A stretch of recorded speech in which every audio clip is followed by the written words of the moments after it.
Février 2006. Au nom de la liberté d'expression, d'une presse libre et de la laïcité, plusieurs journaux français publient des caricatures du prophète Mahomet. S'engage alors un débat d'idées passionné. Les médias français, dans leur ensemble, se montrent totalement solidaires.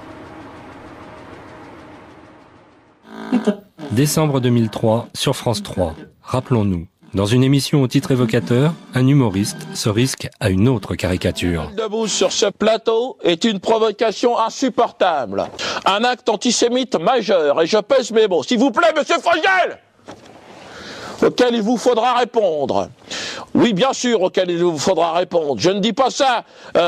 Pourquoi d'ailleurs parce que je me suis récemment, vous l'avez vu, je ne dis pas ça parce que je me suis récemment reconverti dans le sionisme. Enfin bon, bref, pour des raisons qui me sont purement professionnelles. Enfin, spirituel. Je trouve enfin et une petite chose à vous dire. D'ailleurs, j'encourage les jeunes qui nous regardent aujourd'hui dans les cités. Convertissez-vous comme moi. Essayez de vous ressaisir. Rejoignez l'axe du bien, l'axe américano-sioniste, qui vous permettra, évidemment, vous offrira beaucoup de débouchés, beaucoup de bonheur et surtout le seul axe qui vous offrira la possibilité de vivre encore un peu. Bon, Israël. La réaction ne se fait pas attendre. Lettre du Conseil supérieur de l'audiovisuel. À la suite des propos tenus par l'humoriste Dieudonné et étant donné l'absence de réaction immédiate de l'animateur, le Conseil a écrit au président de France Télévisions pour lui rappeler la nécessaire maîtrise de l'antenne, en particulier dans un contexte de tension entre communautés. Il a également décidé de recevoir à ce sujet le président de France Télévisions. Quant à la presse, elle ne réagit pas de la même façon que pour les caricatures de Mahomet. Cette fois, l'unanimité est dans la condamnation.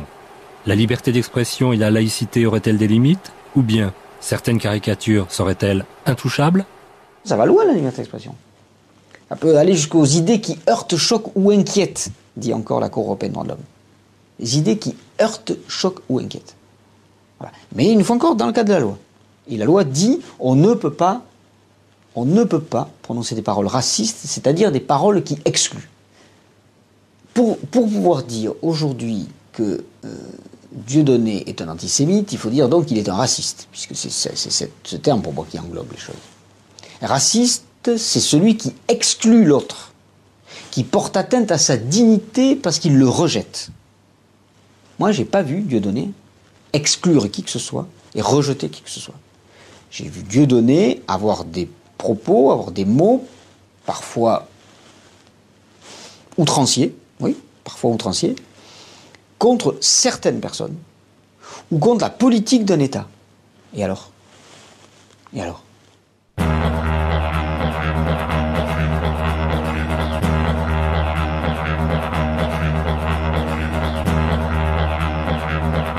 Petit rappel historique. Dieudonné Mbala Mbala est né en février 1966 d'un père camerounais et d'une mère bretonne. Jeunesse sans histoire dans la banlieue parisienne. La France entend parler de Dieudonné à la fin des années 80, quand son nom est associé à celui d'un certain Elie Semoun. Naissance d'un formidable duo d'humoristes qui allait durer 7 ans et les porter tous deux au sommet de la gloire avec des sketchs qui abordaient déjà des sujets sensibles. Bocassin, les chimpanzés là qui courent partout dans la résidence là, ils sont numérotés là? Parce que c'est pas de plus ou un de moins, enfin je me comprends. Ah bon? Vendredi, on organise un safari avec les voisins. Et puis la pirogue, là, que tu gares en bas du parking. Va falloir la mettre ailleurs, on n'est pas en Afrique ici. Enfin, je me comprends. Faut pas s'énerver comme ça, quoi, hein, comme une petite puce, quoi, hein. T'as pas rentré palestinien, là, quoi, hein. C'est pas dimanche, quoi, hein. T'as pas mis la galette et les guirlandes, là, quoi. Oh, il y en a qui sont méchants, quoi. Puis le duo se sépare. Dieudonné découvre alors un nouveau terrain de jeu dans son combat contre le Front National, à Dreux, où il remporte 8% des suffrages. Depuis, il est présent, là ou ailleurs, à chaque grande élection.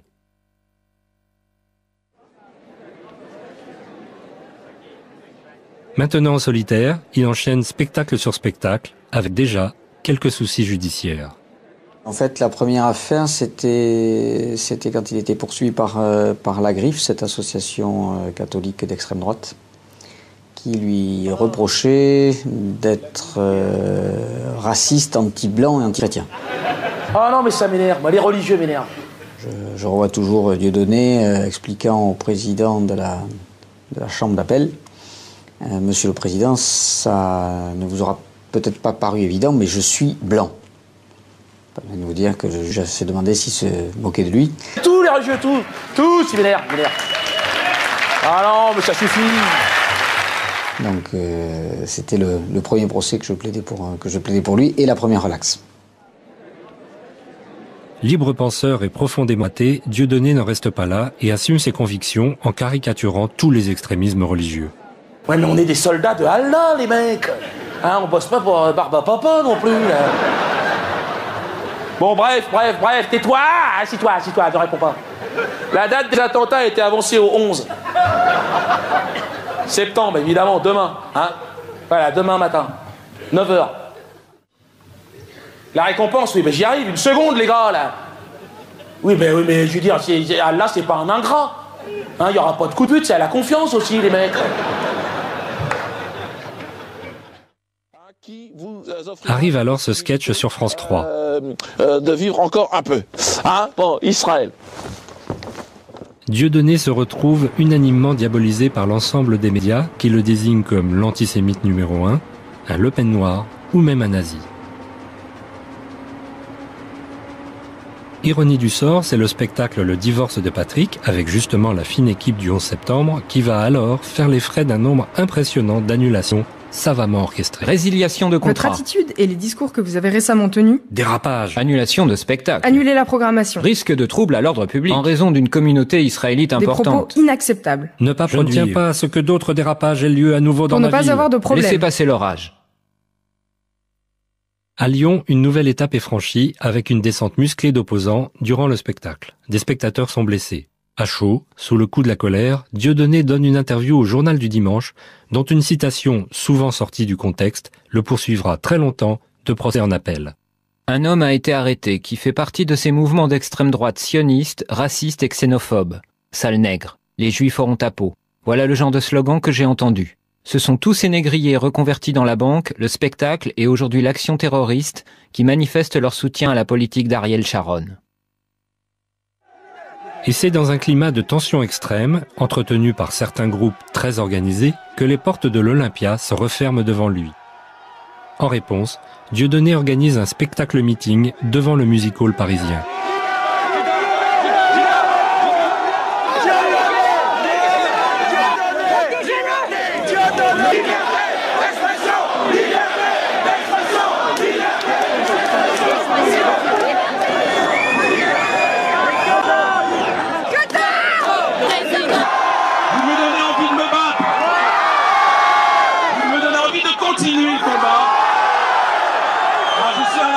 C'est vrai, aujourd'hui on me retire la parole. Bon, moi je me refuse totalement en même temps à me laisser justement entraîner pour dire qu'il s'agissait d'un complot. Non, il s'agit de de groupuscules qui ont décidé de le mettre à mort professionnellement. Ça c'est clair, ils s'en sont pas cachés d'ailleurs. Exemple de mail circulant sur Internet. Dieudonné est annulé à l'Olympia. Nous avons gagné. Je voulais remercier tous ceux qui ont appelé et envoyé des fax. L'Olympia parle dans la presse de pressions incessantes, entre 350 et 400 coups de téléphone par jour, de façon constante et durant toute la semaine. Dieudonné est annulé à Deauville, Le Mans, Roanne. Avec ça, vous pouvez ajouter les incidents de Lyon, dont je suis très fier. Je suis très fier aujourd'hui de dire que nous, les Juifs, avons été à la hauteur. Je remercie aussi les nombreux Juifs nous ayant critiqués et appelés des milliers de fois pour nous insulter et nous parler de liberté d'expression. Les Juifs qui étaient contre nous étaient nombreux, et je les remercie de nous avoir apporté une motivation en plus. En écho à ces mois mouvementés, Dieudonné crée alors un nouveau spectacle, Mes excuses, et en remet une couche dans l'autodérision avec une affiche pleine de tact.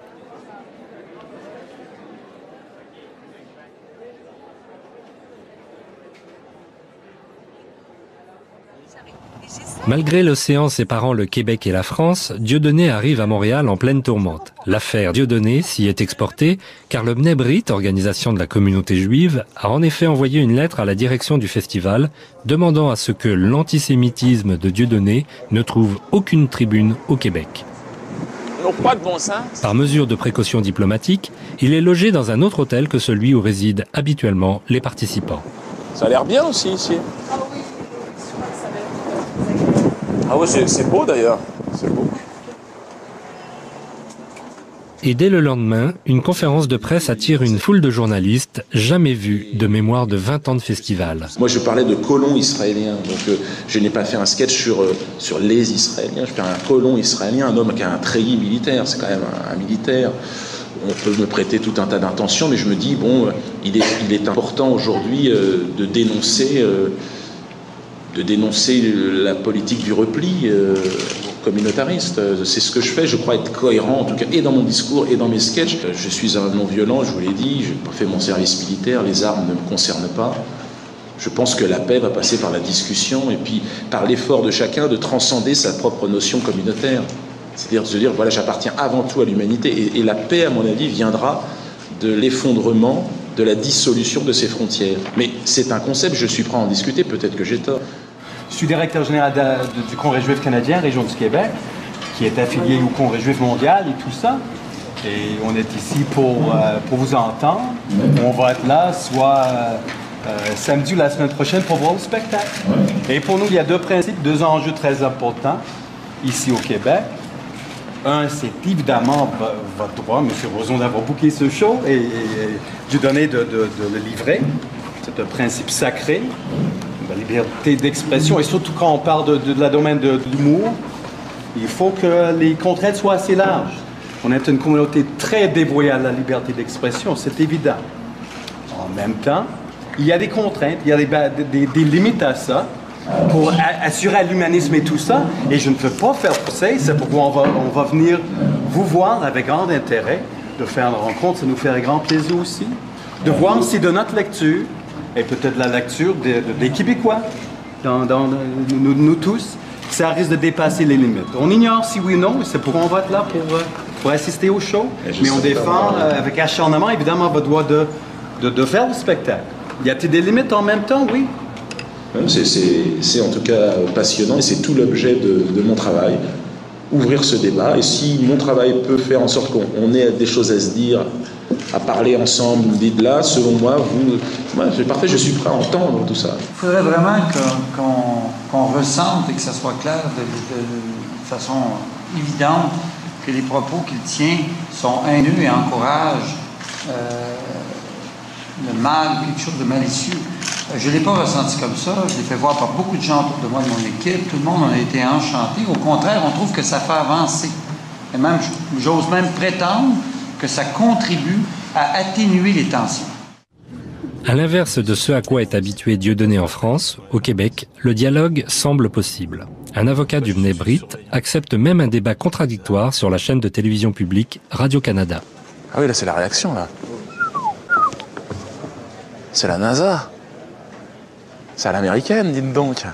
C'est magnifique, ce cadre. Oui. Mon réalisateur me demande, votre super, on va mettre Dieudonné Mbala Mbala?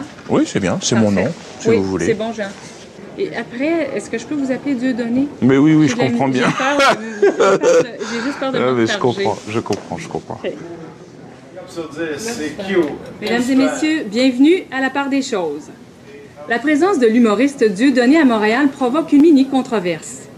L'artiste français a été accusé à plusieurs reprises de pratiquer un humour antisémite. Peut-on se moquer des Juifs sans se faire accuser d'antisémitisme? Y a-t-il des religions dont il est plus politiquement correct de se moquer? C'est la question qu'on se pose ce soir.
le verdict tombe. Au Québec, le Mnebrit et le Congrès juif international ne trouvent rien à redire à mes excuses, qu'ils considèrent ne pas être racistes. Alors pour ceux qui se joignent à nous, je vous rappelle que vous êtes devant une présentation simultanée de la part de Victor Korchnoi. Dans la vie, Dieudonné a l'habitude de mener une gigantesque partie d'échecs. Contre Victor Korchnoi, champion du monde russe, il s'engage dans un autre type de combat.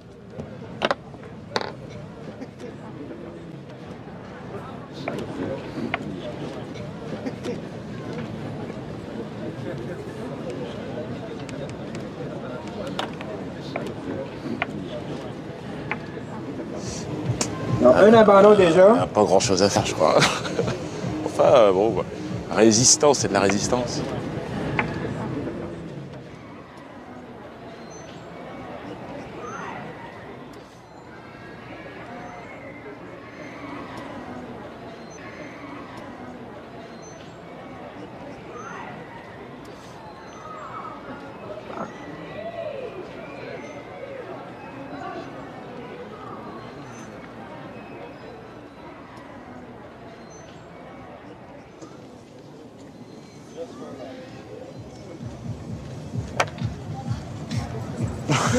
Non, non. Plaît,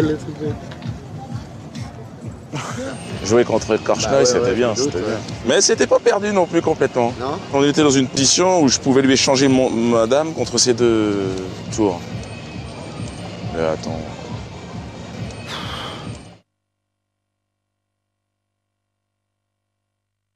Le rabbin Haïm Korsia, conseiller du grand rabbin de France, avait envisagé d'emmener Dieudonné, parmi une centaine d'autres invités, lors d'un voyage du souvenir à Auschwitz.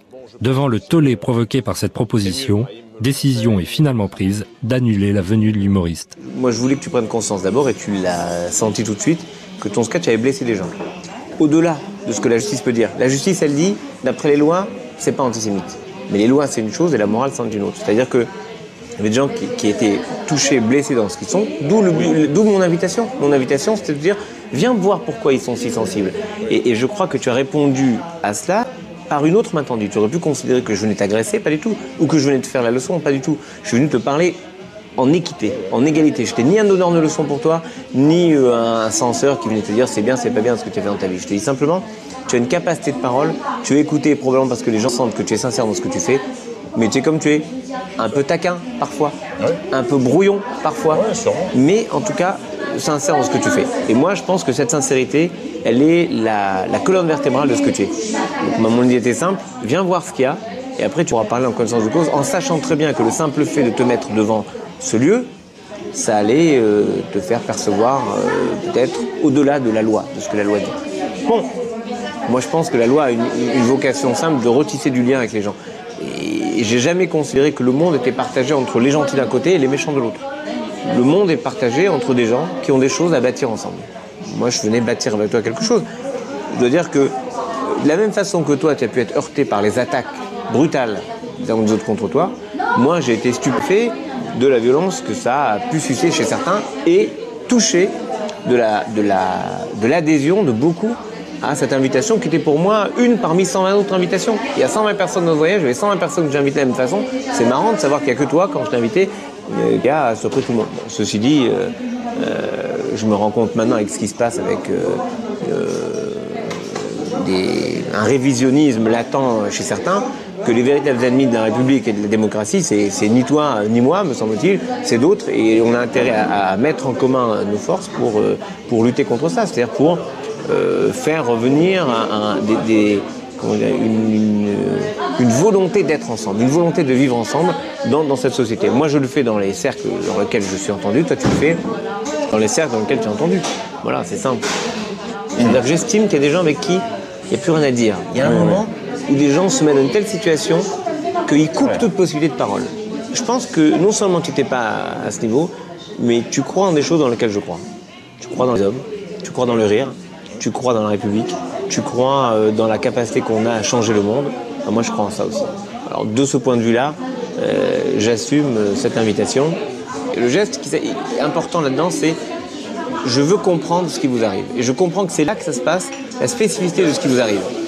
Bon, Bien sûr qu'il est avec moi, ça veut dire quelque chose. C'était mieux. Mais y aller seul, lui seul, c'est partager le voyage d'une autre façon. Bon, ben, en tout cas, si tu penses que, si tu vois que les choses évoluent, n'hésite pas, moi je serais prêt à partir. Je suis sûr que c'est une excellente idée. Et je sais que derrière, je pense qu'il y a plein de gens qui pensent que c'est une bonne idée. Surtout que, voilà, le Front National est en train de bouger. Voilà. C'est eux les ennemis. Voilà, c'est nos ennemis communs. Marche. Ciao.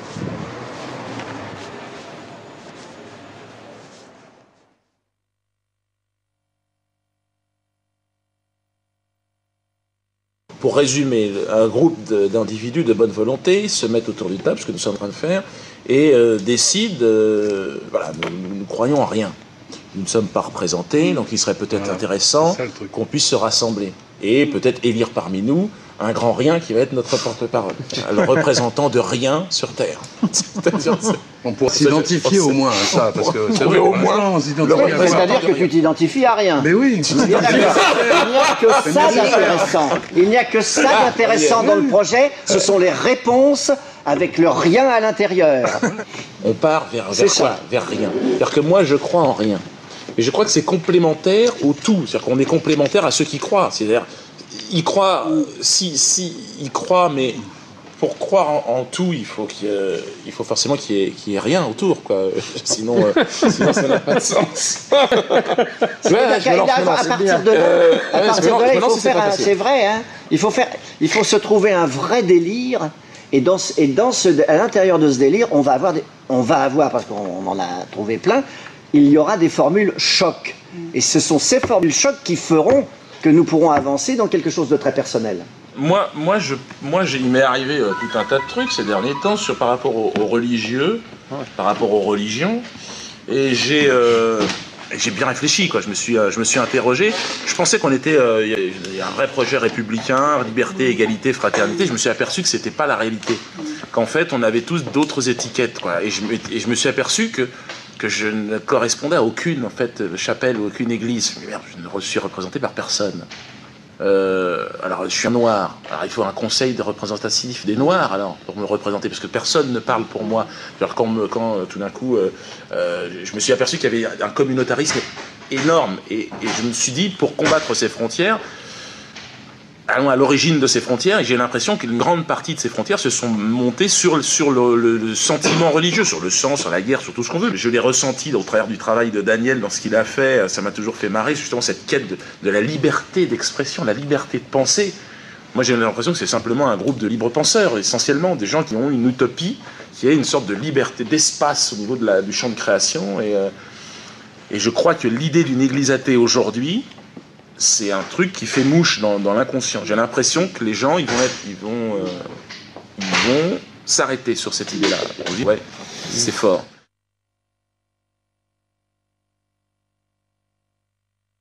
Au moment du décès de Yasser Arafat, 4 rabbins ultra-orthodoxes viennent à Paris se recueillir devant la dépouille du président défunt. Leurs paroles, politiquement très incorrectes, ne trouvant aucun lieu pour s'exprimer, Dieudonné, au nom de la liberté d'expression, leur propose son théâtre pour une conférence de presse. Alors, ceci n'est pas un sketch. Hein, pas confondre. Quelques rares journalistes y assistent. Pas un article n'a été publié. Nous avons le plaisir d'accueillir ici 4 rabbins extraordinaires qui représentent le mouvement Naturae Carta, les protecteurs de la cité, qui sont radicalement antisionistes et qui ont tout de suite accepté l'invitation de venir ici dans le théâtre de Dieudonné, parce qu'ils savent que dans le monde entier, on essaye d'empêcher les gens de réfléchir et d'agir selon leur intuition, leur bonté, leur qualité spirituelle, en les accablant sous les accusations d'antisémitisme. Donc même sans connaître Dieudonné, ils étaient persuadés que c'était une accusation infondée. Et donc je pense qu'il y a beaucoup d'échanges qui peuvent avoir lieu entre toutes les sensibilités tellement variées que nous représentons. Étant donné la raison de ma présence parmi vous, je pense qu'avant d'aborder les sujets que je vais traiter, je me dois d'évoquer la mémoire du président Abou Ammar Yasser Arafat, qui était un homme exceptionnel, sortant de l'ordinaire. Pour le peuple juif, contrairement à la croyance populaire, c'était également une personne à l'esprit clair. Il avait une vision de l'avenir, une compréhension très profonde de ce qu'est vraiment le judaïsme et de ce qu'est le sionisme.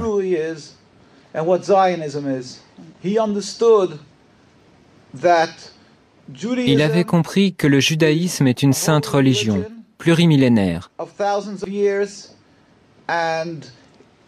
Et il n'avait absolument aucune forme d'animosité, d'une quelconque façon, à l'encontre du judaïsme ou du peuple juif. Au contraire, il savait que le sionisme est très différent. C'est ce que j'expliquerai brièvement. Les sionistes, bien entendu, le dépeignirent sous les traits d'un antisémite, comme ils le font de n'importe qui, en Europe ou ailleurs dans le monde, qui tenterait de se dresser contre l'État criminel d'Israël et contre les agissements criminels qui émanent de l'État d'Israël. Ils affirment de manière automatique que cet opposant est antisémite, afin d'étouffer son opposition en la faisant passer pour une lutte contre Dieu. Ils donnent à croire que toute personne qui s'oppose au sionisme et à Israël serait quelqu'un qui blasphémerait la Bible et nourrirait de la haine envers les Juifs. Maintenant, je vais vous expliquer brièvement ce qu'est le sionisme. Comme je vous l'ai dit, le judaïsme est une religion plurimillénaire. Elle remonte aux patriarches Abraham, Isaac et Jacob. Le sionisme est à peine centenaire, créé par Theodor Herzl et ses amis, des gens totalement athées, des gens qui étaient totalement étrangers à la religion, qui détestaient la religion. D'après la croyance juive, depuis la destruction du Temple il y a près de 2000 ans, c'est-à-dire depuis l'exil du peuple juif, Dieu a fait jurer au peuple juif de ne point tenter de retourner en masse sur la terre d'Israël.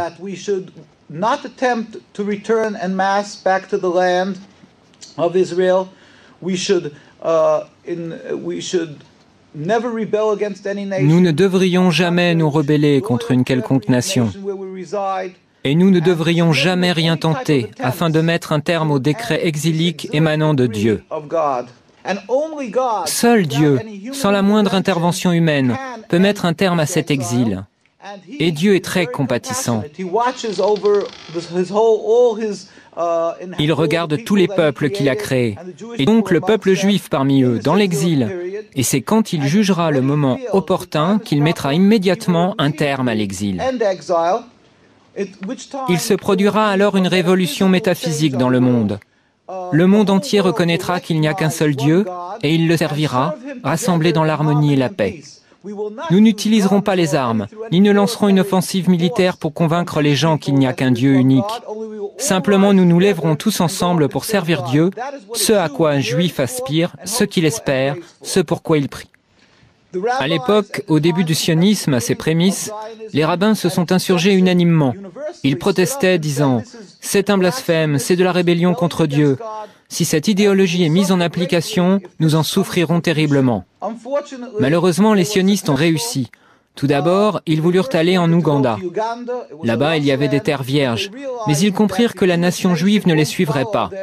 Aussi se jouèrent-ils et abusèrent-ils des espoirs et des aspirations que pouvait entretenir tout juif à retourner à Jérusalem, et ils leur dirent « Nous sommes en train de vivre les prémices de la rédemption. Viens, suis-nous, retournons ensemble sur la terre d'Israël. »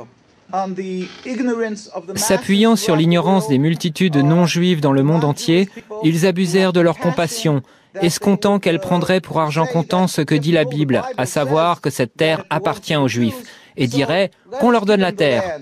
Ils ont utilisé ces sentiments afin de poursuivre leur entreprise, de marquer des points sur le terrain, dans l'objectif de s'accaparer la Palestine.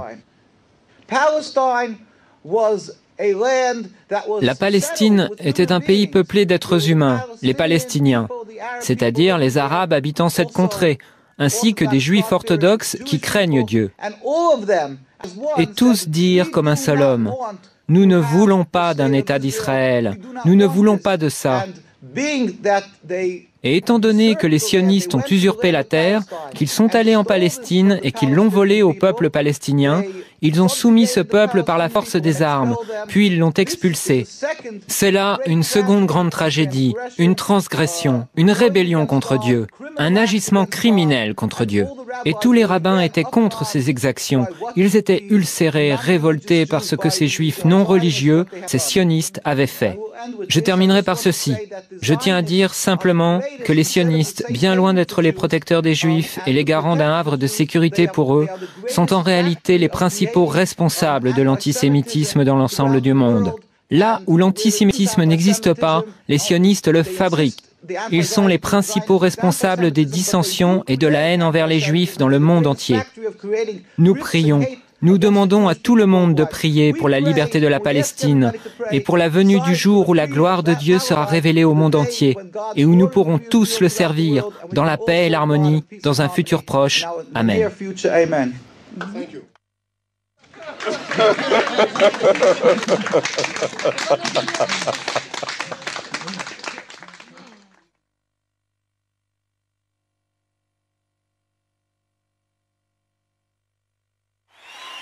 Sans publicité ni promo médiatique, Dieudonné joue Mes excuses ce soir-là devant 5000 personnes au Zénith. À la fin du spectacle, 3 personnalités viennent apporter leur soutien. Daniel Prévost, Jamel Bourras et cet invité mystère. Je vous demande d'applaudir aussi un copain qui a eu la gentillesse de venir me voir. Je vous donnerai pas son nom parce que ça peut être dangereux pour lui. Ouais. Moi je tiens à... Tu me touches pas. Ah. Je tiens à te dire que t'as quand même fait l'enculé. C'est le terme exact. T'as attendu que je fasse fausse gel pour ramener ton gros cul. Ouais, c'est vrai. T'as failli niquer ma carrière sur ce coup-là. Je tiens juste à me désolidariser ce soir de Dieudonné.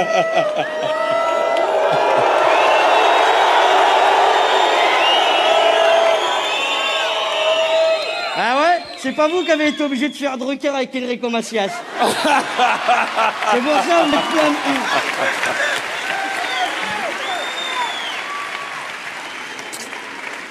Merci, Jamel. Il y aurait apparemment des gars du bâtard dans la salle. Je tenais à leur dire que j'ai rien à voir dans cette histoire, monsieur là. Ouais, je suis venu juste rigoler. C'est le meilleur d'entre nous. Il a les couilles de dire ce qu'on pense. Et sincèrement, continuez à le soutenir comme vous le faites. On en a besoin. Merci. Merci, Jamel.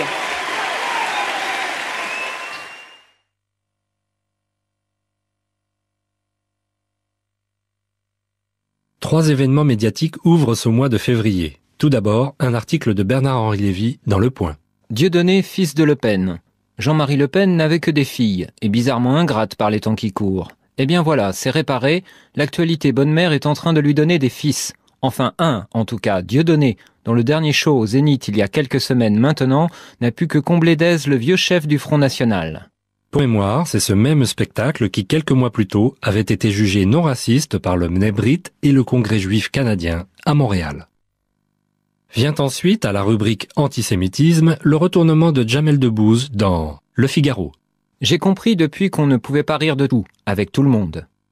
Puis le dîner annuel du CRIF, le Conseil représentatif des institutions juives de France, devant un parterre de ministres, dont le premier, à l'époque Jean-Pierre Raffarin, qui dans un discours d'une belle syntaxe, s'en prend, sans le nommer, à Dieudonné. Je condamne ici fermement ceux qui font du racisme un fonds de commerce, un fonds de salle pour certains artistes qui cherchent à faire applaudir la haine. Qu'ils sachent qu'en aucune façon leur notoriété ne les met pas hors la loi. Et enfin, le discours du président du CRIF, Roger Kuckerman, pointe quant à lui un antisémitisme français en pleine croissance, mais contient également quelques perles, comme celle-ci. Les sanctions seules, de toute façon, ne suffisent pas. Les enseignants ont la lourde tâche d'enseigner à nos enfants, en plus des programmes normaux, l'art de vivre ensemble, l'histoire des religions, de l'esclavage, de l'antisémitisme. Un travail de vérité s'impose aussi pour inscrire le sionisme, ce mouvement d'émancipation, dans les grandes épopées de l'histoire humaine, et non comme un fantasme repoussoir. Heureusement, quelques voix s'élèvent pour dénoncer ces dérives, comme dans Marianne, celle de Jean-François Kahn, non soupçonnable d'être un fan de Dieudonné. Le samedi 12 février se tenait à Paris le dîner annuel du CRIF. 800 personnes, 200 hautes personnalités de gauche et de droite, 16 ministres. Oui, 16. Et alors, on assista à cette scène inouïe. Le président du CRIF taillant en pièces la politique étrangère de la France, rendu responsable de l'antisémitisme, et les 16 ministres courbant honteusement leur tête vers leur assiette. Ce jour-là donc, un incroyable renfort fut apporté à l'immonde rhétorique de Dieudonné. Le CRIF fut érigé en représentant d'un lobby tellement puissant qu'il peut impunément humilier sans risque de retour à l'envoyeur 16 ministres de la République d'un coup. Et au sujet du président du CRIF, pourquoi a-t-on élu un imbécile à un poste aussi stratégique ?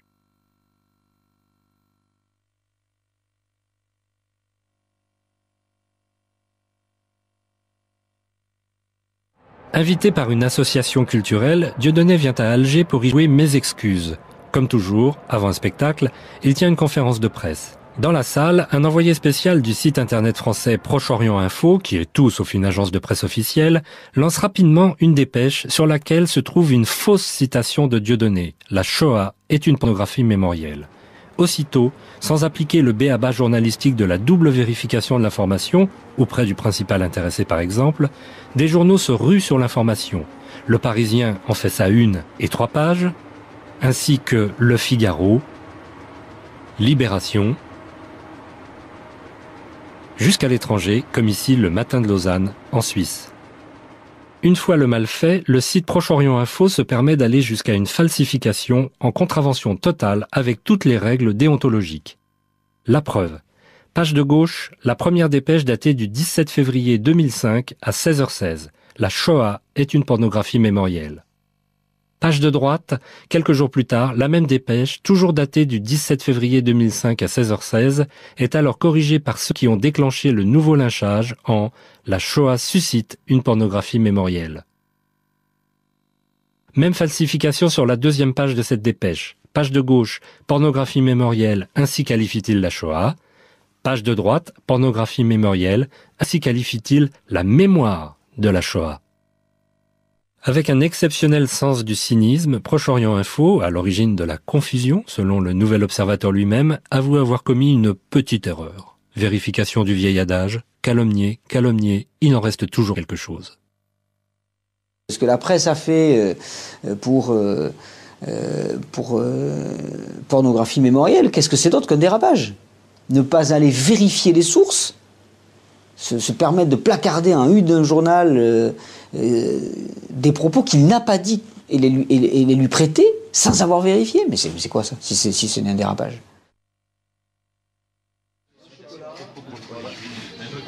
Je leur cours après, j'arrive dans la rue, là je tombe sur les flics, et on est parti. Et moi j'étais derrière, ouais là c'est eux, alors on s'est arrêté, c'est moi qui suis sorti en premier. Ah c'est toi qui es sorti en premier? J'ai arraché carrément la portière, la poignée. C'est pas vrai. Ah oui, bah, j'étais nerveux, les gars m'avaient batté comme... Et puis finalement...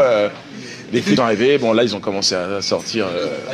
Ils n'avaient pas s'en servir de boulot. C'était jamais servi. Bougez pas. Alors ils ont fait ça comme ça. Menottes.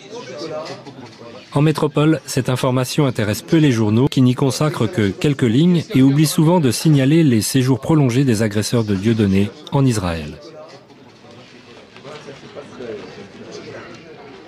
Seule France Antilles y consacre plusieurs unes. Comment ils vont faire SOS Racisme là? Allez, on a 4 mecs qui ont avoué avoir savaté un nègre en traitant de sale nègre à Fort-de-France. Qu'est-ce qui se passe? Vous faites quoi, vous? Oui. Effectivement, le soutien d'Aimé Césaire hier, ça a été le point ultime, quoi. Jugés en comparution immédiate, les 4 agresseurs de Dieudonné écopent d'1 mois de prison ferme et font des excuses. Nous avons été manipulés par une propagande médiatique qui n'était pas la réalité. Nous avons rencontré Dieudonné lors de la confrontation hier et nous nous sommes aperçus qu'il n'était pas celui que l'on prétendait. Je dirais qu'effectivement, le citoyen que je suis regrette que le militant Dieudonné se perde, parce que pour moi c'est se perdre, dans des propos comme pornographie mémorielle qui sont totalement, pour moi, inutiles, contre-productifs, même si, une fois encore, je considère que ce ne sont pas des propos antisémites tels qu'ils ont été prononcés. c'est pas la peine d'aller raviver, c'est pas la peine... Non, non. La Shoah était une chose suffisamment horrible pour que, pour moi, aujourd'hui, elle ne justifie aucune provocation, aucune... Non. Le respect et le silence.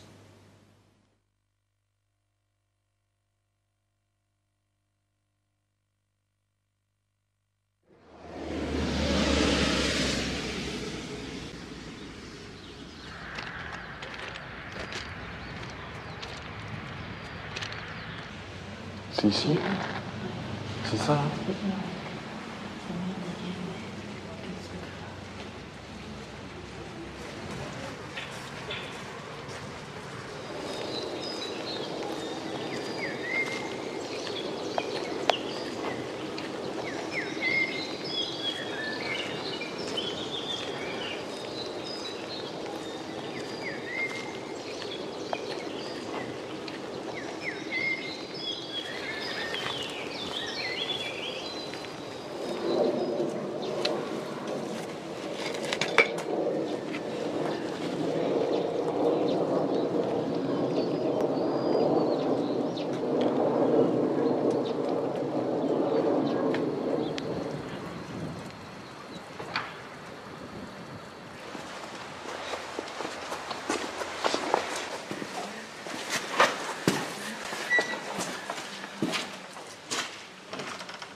Dieudonné revient une nouvelle fois dans ce qui est presque devenu sa deuxième maison, après 22 procès, le palais de justice de Paris. Bon bah allez, allons-y. Ce jour-là, jugement sur le fameux sketch dont ne peut pas plaire à tout le monde. La presse, comme souvent les jours de comparution, est venue en masse. Non, mais c'est-à-dire que là, ils vont communiquer sur Dieudonné, encore une fois, pour anticiper, machin. On connaît la musique. Hein. Effectivement, les comptes rendus donneront l'impression que Dieudonné est condamné à 2 mois de prison avec sursis et à 20 000 € d'amende, comme réclamé par l'avocat général. 3 mois plus tard, sa relaxe totale ne fera que 3 ou 4 lignes dans la presse. Il a soulevé quelques questions.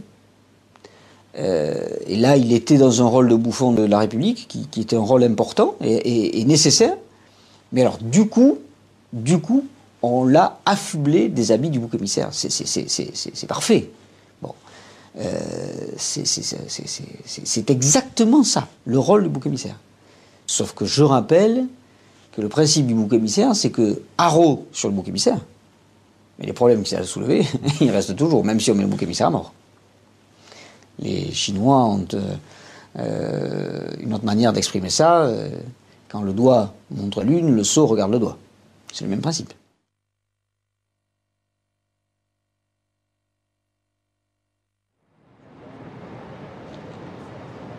De retour à Montréal, Dieudonné vérifie à nouveau la liberté de ton des médias québécois. Vous êtes au 98.5 FM, le FM Parler de Montréal, et c'est avec grand plaisir qu'on accueille Dieudonné.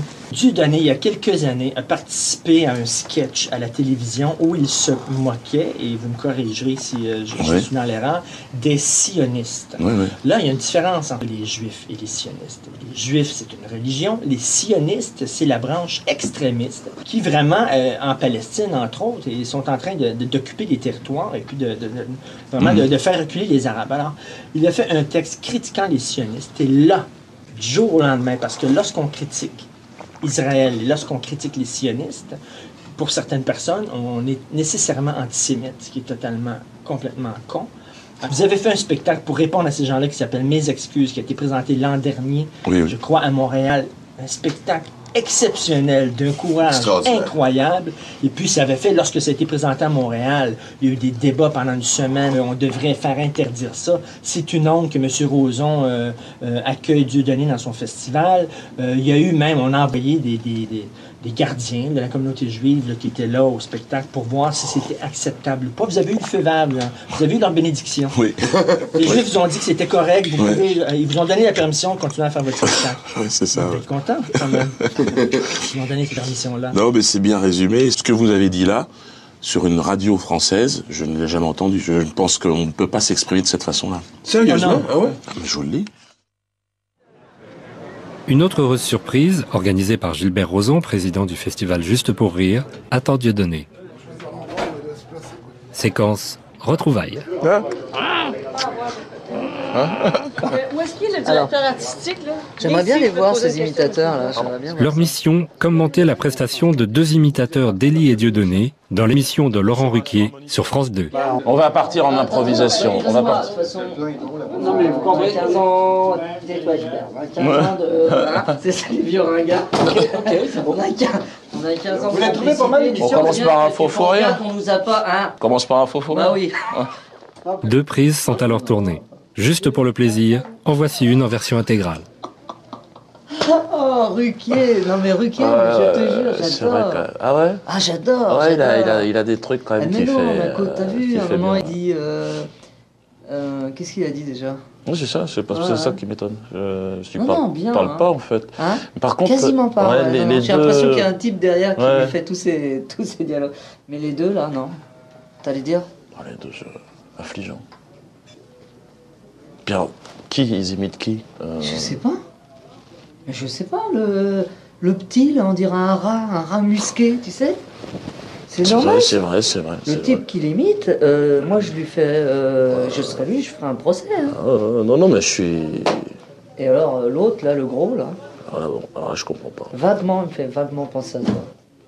Oh non. Si. Non. Oh. Non. Le petit, c'est pas moi du tout. Non. Le gros, si, le gros, il le fait bien, il fait. Oh non. Oui, je te dis. Non. Non, il a l'air bien. Il a l'air bien. Non, il a l'air non. bien. Il a l'air jovial. Non, mais le petit est pas bien fait. Le petit a l'air vicieux. Le petit a l'air méchant. Justement, je trouve qu'il y a... Il y a matière. Enfin, voilà. Après, tu t'imagines bien que... moi, je préfère vraiment le... Non, puis je préfère que ce soit des imitateurs qui nous fassent, nous, plutôt que moi, on te voit avec toi. Ça, je préfère. Ça, c'est une bonne idée qu'ils ont eue. Parce que moi, j'avais dit, je veux pas apparaître avec toi. Non, mais je crois que c'est plus raisonnable. C'est plus raisonnable Ben, pour toi. mieux. Pour toi. Pour moi, j'ai quand même une communauté, j'ai une réputation. Je préfère que ce soit imité par des autres plutôt que moi. Ouais. Non, mais on peut imaginer effectivement que de toute façon, c'est monté. Ah bah oui, que il y a des gens qui regardent. On n'est pas là. Moi, je suis à Paris, lui, il est au Canada. Ouais, c'est bien fait. Ah, non, c'est bien foutu. Très bien. Regardez. On voit Regardez, encore. Vas-y. Regarde, attends. Et moi, je sens tu peux pas laver les mains d'ailleurs, mais c'est très bien fait. La technique est extraordinaire. Parce qu'évidemment, c'était pas possible. Ah bah non. Ils ont recréé en fait avec un système d'hologramme. C'est fou, hein. Ouais. Regardez. Ça, c'est bien foutu, C'est super. Parce que là, on a vraiment... Comment tu peux faire ça? Je sais pas, tu sais, c'est les Américains. Hein. C'est étonnant, si... Un système qui a été inventé à Tel Aviv. Hein, je crois que là, on aborde des sujets qui sont un petit peu sensibles. C'est fou, hein. Ouais. Bon, bah... Aristide.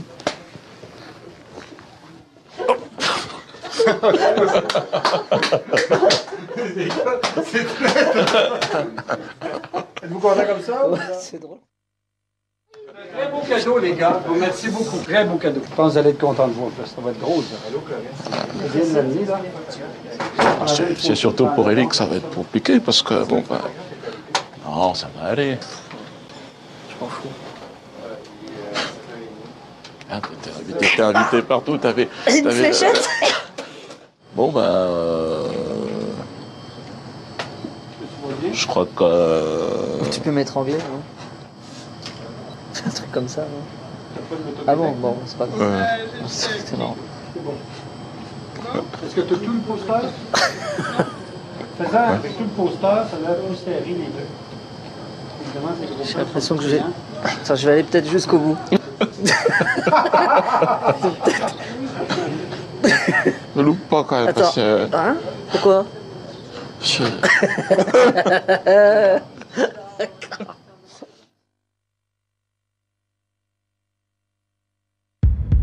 Depuis l'été 2005, Dieudonné a été relaxé pour son sketch dans l'émission de Marc-Olivier Fogiel. La presse en a très peu parlé. Marc-Olivier Fogiel a été condamné pour injure raciale suite à l'affaire des faux SMS diffusés en décembre 2003 au cours de son émission. La presse en a très peu parlé. Il n'a pas fait appel de cette décision de justice et présente toujours « On ne peut pas plaire à tout le monde ». Dieudonné a été dénoncé par certains comme responsable du meurtre d'Ilan Halimi.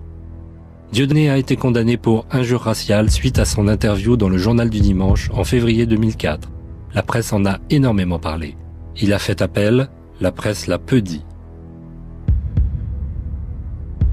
Dieudonné a annoncé sa candidature à l'élection présidentielle de 2007. À suivre.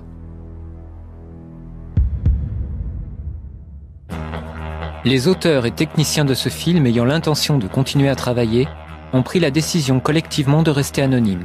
Ils n'ont pas honte de ce film, au contraire, ils craignent juste que la profession leur en tienne rigueur. Merci de votre compréhension.